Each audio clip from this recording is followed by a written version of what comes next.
이용수 할머니 등 일본군 위안부 피해자들이 일본 정부를 상대로 낸 두 번째 손해배상 청구 소송에서 오늘 각하 판결을 받았습니다. 지난 1월 일본의 손해배상 책임을 인정받은 1차 소송과는 정반대의 결론이 나온 겁니다. 김채린 기자입니다. 서울중앙지방법원은 고 김복동 할머니와 이용수 할머니 등 위안부 피해자와 유족 20명이 일본을 상대로 낸 손해배상 청구에 대해 오늘 각하 판결을 했습니다.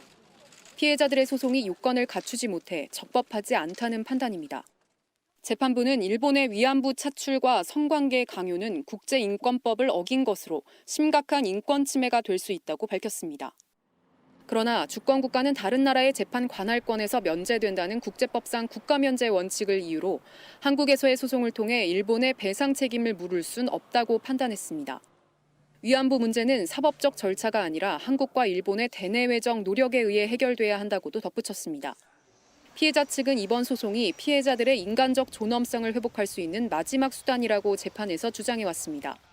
그러나 재판부는 2015년 이른바 한일 위안부 합의에 피해자들에 대한 일본 정부 차원의 사죄와 반성이 담겼고 일본 기금으로 세워진 옛 화해치유재단이 피해자들에게 현금을 지원하는 등 일본이 권리를 구제하기 위한 조치를 취했다고 판단했습니다.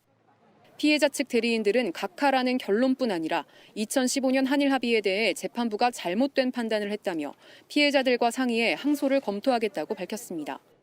소송을 낸 피해자 가운데 유일하게 선고기일에 출석한 이용수 할머니는 도저히 참기 어렵다며 선고 도중 법정을 나가기도 했습니다. KBS 뉴스 김채린입니다.